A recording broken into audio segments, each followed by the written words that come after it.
Assalamualaikum warahmatullahi wabarakatuh.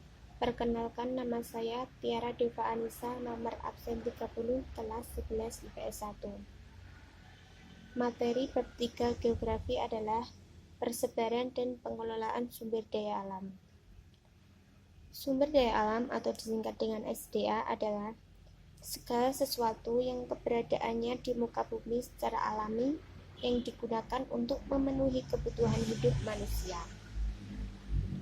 1. Penggolongan sumber daya alam. Berdasarkan sifatnya, sumber daya alam dibedakan menjadi dua.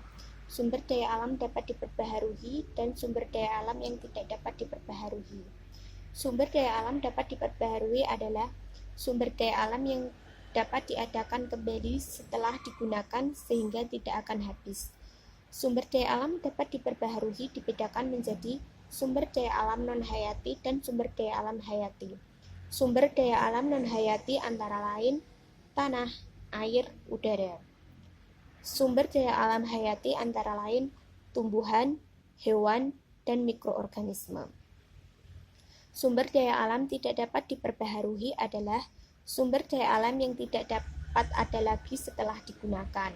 Contohnya, minyak bumi, gas alam, dan batu bara. Berdasarkan wujudnya, sumber daya alam berupa benda meliputi benda padat, cair, dan gas. Sumber daya alam bukan benda meliputi keindahan alam dan tenaga surya. Berdasarkan pembentuknya, sumber daya alam biotik adalah sumber daya alam yang terbentuk dari sisa kehidupan, misalnya minyak bumi dan batu bara. Persebaran sumber daya alam. Kondisi alam dan letak geografis yang strategis mengakibatkan Indonesia kaya sumber daya alam baik di daratan dan di lautan. Sumber daya alam di Indonesia berasal dari pertanian, kehutanan, kelautan dan perikanan, peternakan, perkebunan, serta pertambangan dan energi. Kegiatan pertambangan. Kegiatan pertambangan adalah usaha pertambangan yang bertujuan untuk mengoptimalkan pemanfaatan sumber daya alam tambang yang terdapat dalam bumi Indonesia. Usaha pertambangan bahan-bahan galian dibedakan menjadi 8 macam, antara lain penyelidikan umum, eksplorasi, operasi produksi, konstruksi, penambangan, pengolahan, dan pemurnian, pengangkutan, penjualan, dan sebagainya. AMDAL dan ekolabel.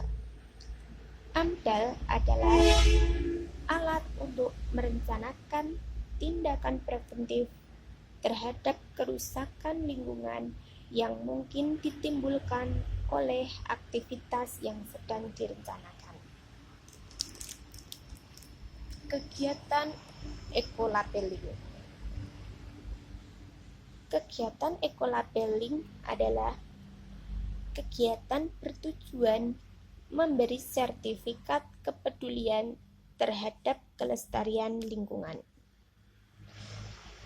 Kelestarian lingkungan perlu dijaga agar kelestarian flora dan fauna di Indonesia tetap terjaga.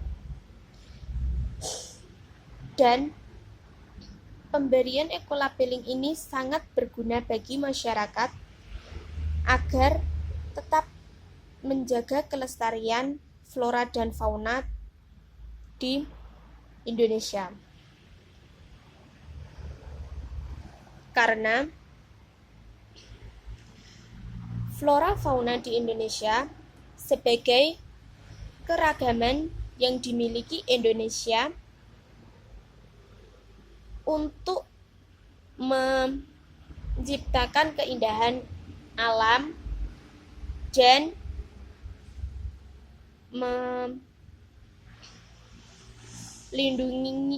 melestarikan keindahan alam Indonesia. Oleh karena itu, bangsa Indonesia wajib memelihara kelestarian flora dan fauna agar tetap lestari. Sekian materi bab 3 yang dapat saya sampaikan. Apabila ada kekurangan, mohon maaf. Wassalamualaikum warahmatullahi wabarakatuh.